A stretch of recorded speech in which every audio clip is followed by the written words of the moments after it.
Welcome to Everything is Changing. I am Ahmetcan Uzlaşık.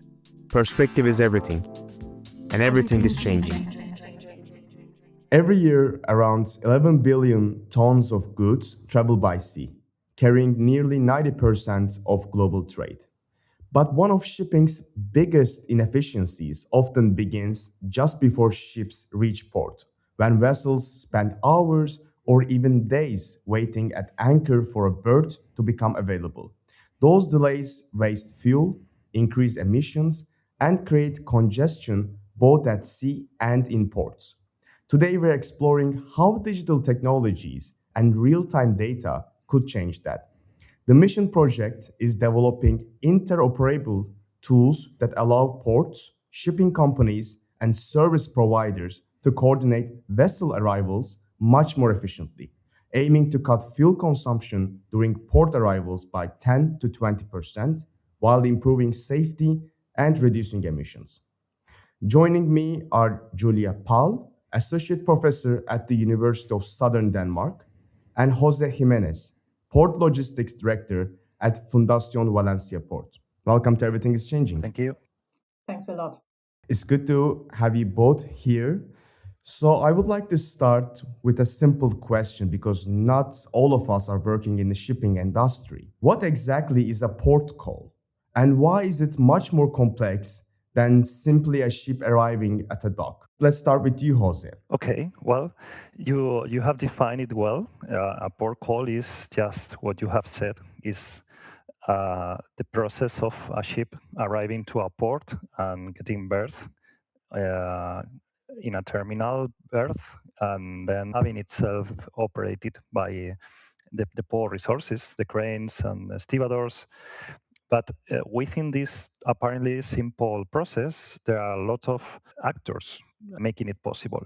And for the last decades, or even more, the process has worked in the same way, just with a mix of getting experience from the pure operations and just doing the process in a very manual way. And the system works, but as you have introduced, there are many inefficiencies that today, due to the increasing complexity of logistics, are becoming more visible. And you have mentioned those inefficiencies like congestion, ships that cannot enter in a port and they have to wait in the anchorage area, which creates not only operational burdens but also environmental impacts.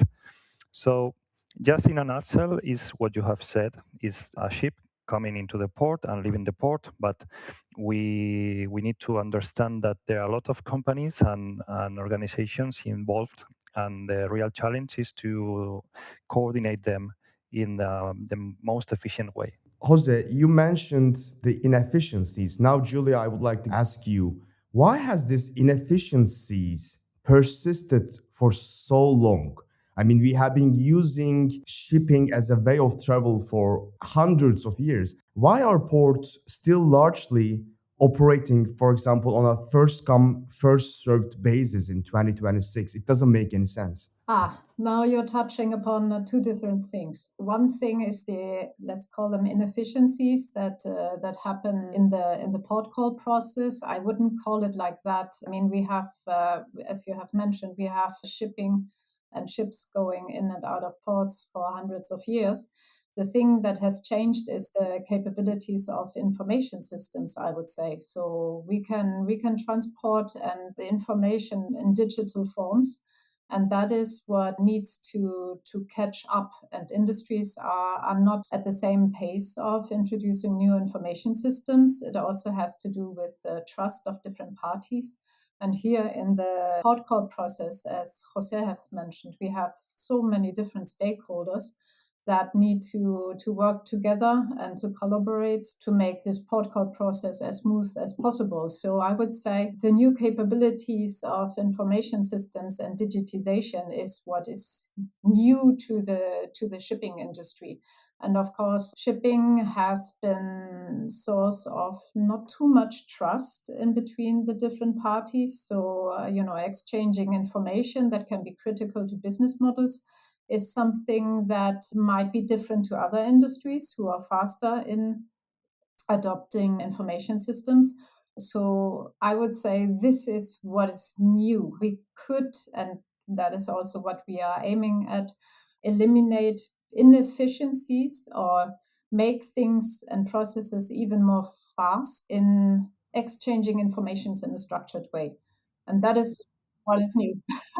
Yeah, I was going to ask Julia, is this what the mission project trying to solve exactly?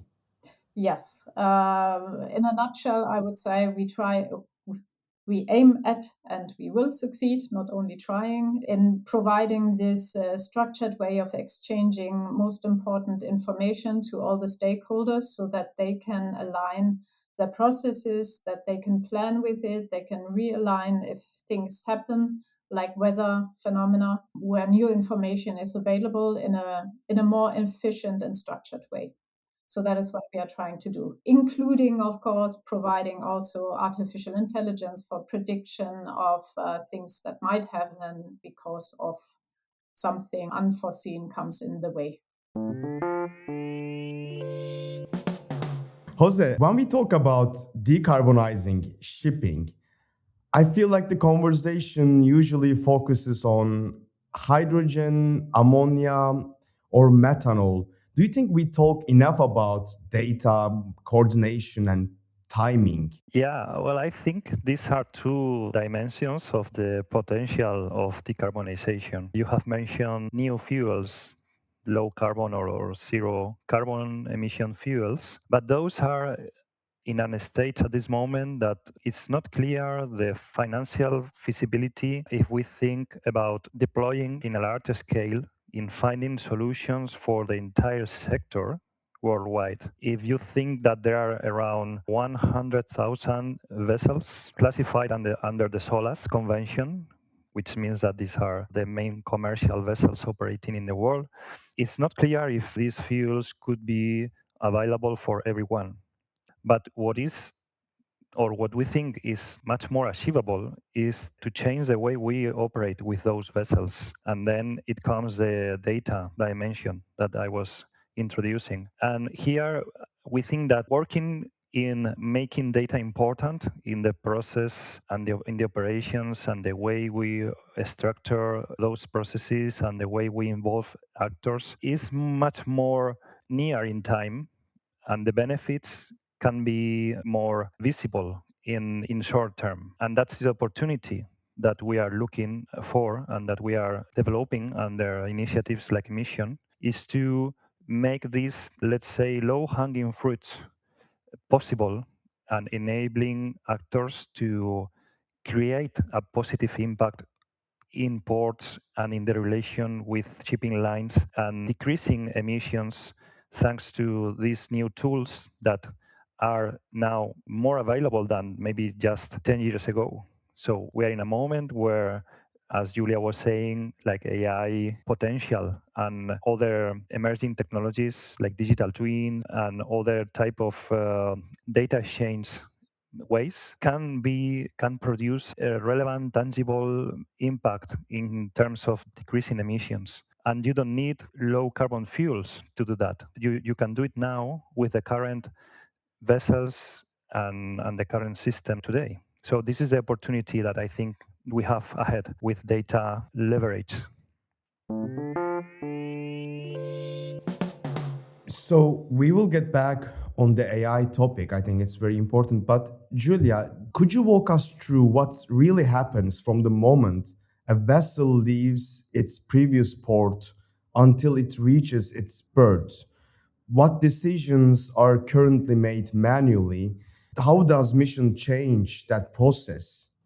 To start with, it was mentioned in the beginning, there's the tendency of first come, first serve from terminals that want to operate their equipment in a certain way. And to start with, the biggest problem is this first come, first serve. So some types of terminals, they like if ships queue, because that means that their equipment always runs on full utilization. So that is one thing that we cannot change. But what we can change is the information about the queue. So if the shipping lines know how many ships are waiting in queue for a certain terminal at a certain port or who are arriving at that port, then they could, in theory, decide to slow down because they would know that there are 10 ships in queue, and that means some calculation, tot amount of waiting time for the ship. So they can make the decision, let's slow down.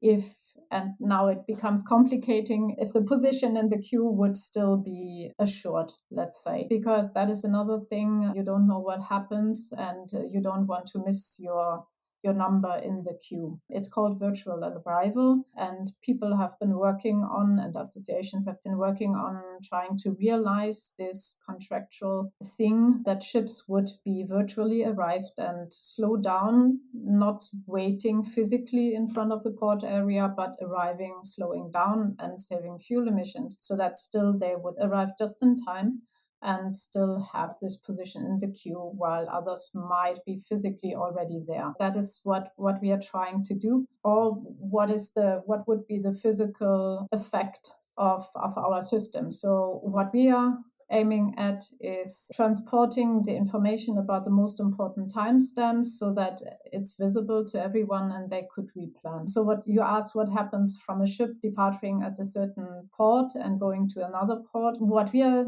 demonstrating also in the Mediterranean is that the information of the departure of a vessel can be communicated already in a structured way to the port of arrival of that vessel, so that they know already if the ship has left with some certain delay. With that, they can already replan and see if they could squeeze in some more ship that is already waiting or whatever they would decide. So we are not making the decisions with our tools, but we provide the good decision support for the actors to make good decisions in hopefully then saving fuel emissions, that is for fuel consumption for the shipping lines. And the benefit for the port is that less ships would queue in front of the port area because they would run in the anchorage area still on auxiliary engines that consume CO2 emissions, and that also influences then the port area with environmentally unfriendly emissions. That is also very important from a more human-centered perspective. Before this podcast, I talked with a couple of friends, and none of them were really aware of this problem because our ships waiting in the queue, how important that could be. But when you think that the shipping industry causes the 3% of the greenhouse gas emissions globally, then you see how even cutting the fuel emissions a bit could be important. So, José, Julia mentioned in her previous answers that collaboration, competition, and trust, these terms are very important when we talk about the mission project aims. So we have different stakeholders: ports, shipping companies, terminal operators. If I forget anything, please feel free to add. Maybe customs authorities, different service providers, probably they have to share data in real time, but that also requires some kind of a trust. From your perspective, is the biggest challenge technical or simply the trust between different stakeholders? Okay, you ask about what is more difficult now, the technology deployment or the human change management, maybe. So I would say that we have challenges in both domains, but what is true is I think that the technology has evolved very fast in these last 5-6 years. And we find that now it's much more easy to implement a technical solution. Just speaking from the pure technical point of view, we have many tools available. We have new technologies like AI that was not on the agenda 5 years ago. We are not speaking about 30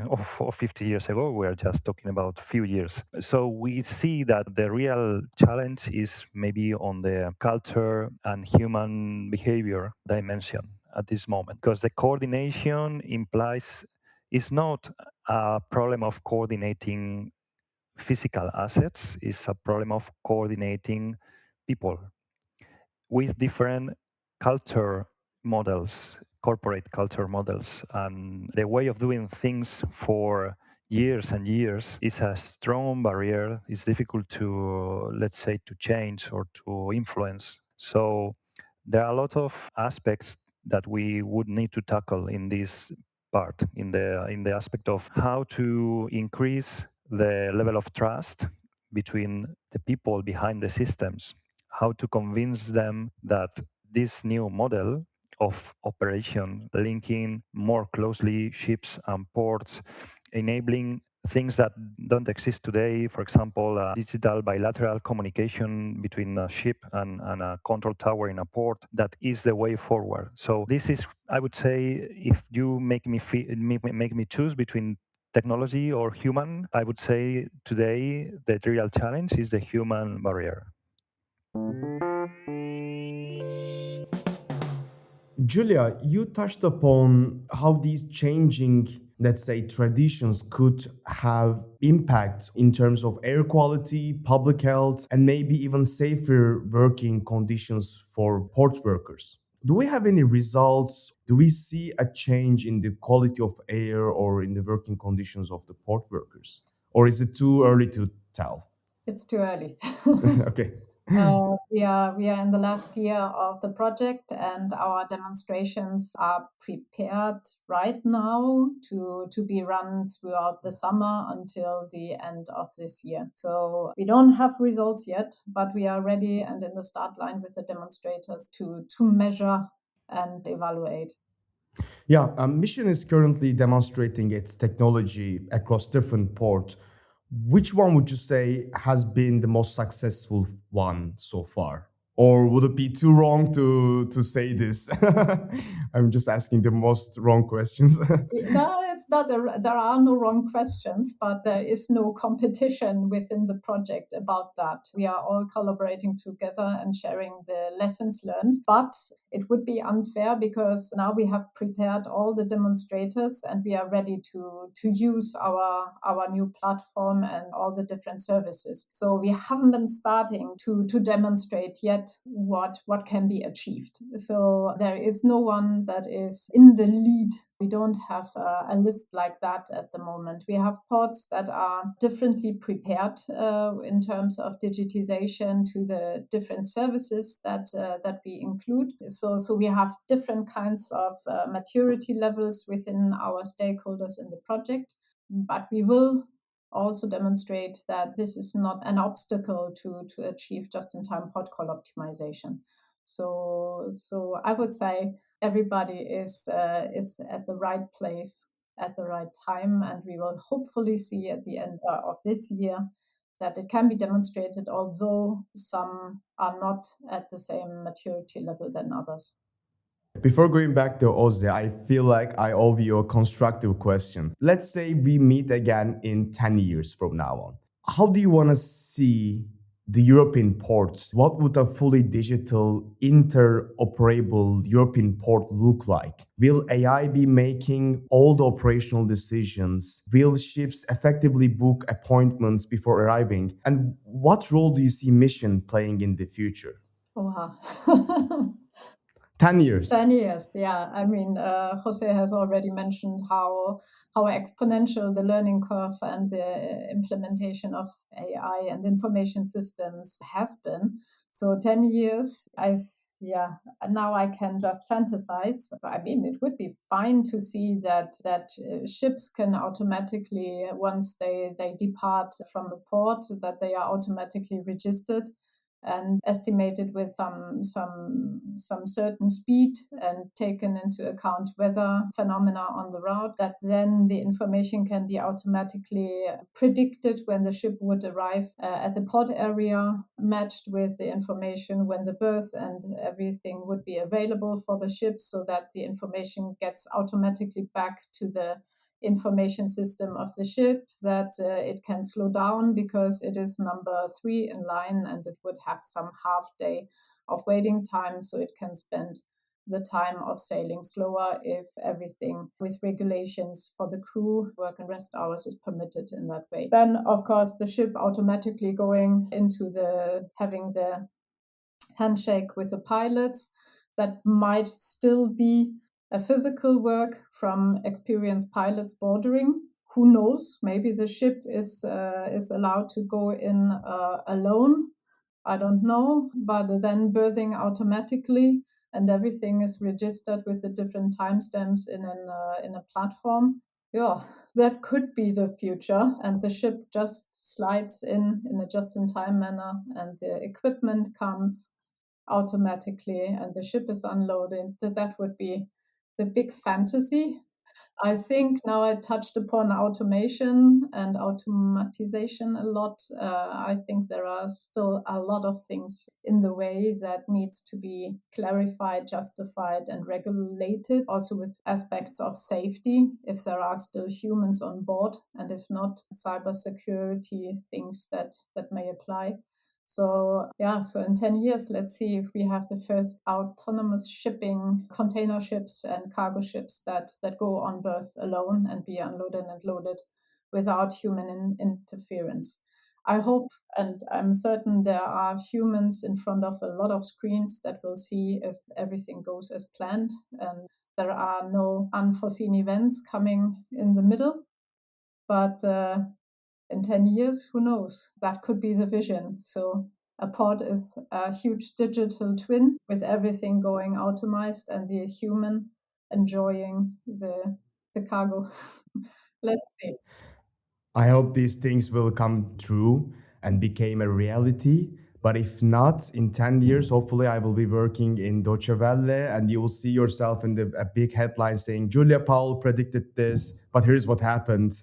And we will start a new conversation in the German media. Jokes aside, my last question, Jose, some critics argue that improving efficiency simply allows shipping to move even more cargo, potentially offsetting climate gains through increased trading. How do you respond to the argument that efficiency alone isn't enough and that shipping ultimately needs to transport less as well as cleaner? Well, it's a critical question and a difficult one. There is some, I think, well-known trend that is being repeated for many years, that international trade is growing constantly, no matter the geopolitical situation, no matter wars, disruptions. International commerce is something that will continue as many other countries continue developing. And as you said, for example, thinking on 10 years ahead, there will be other major countries with many population consuming as, let's say, well-developed countries are doing now. So this means that the demand is going to increase regardless we want it or not. So I would say that the efficiency or the need to make the system more efficient is precisely because the dominant trend is what I'm trying to explain is that relationship among humans and among human communities has been in place from the very beginning of the human history, and this will continue. So it's a matter of how we can facilitate this interaction among the different countries, different societies, and then elevate the level of wealth, not only in areas where we now fortunately have good standards of living, but also to enable others to reach those standards. And in this case, I think that one direct way is to facilitate that international shipping works efficiently, not only in our, let's say, large developed countries, but also in other areas. So that would be my way to explain your question.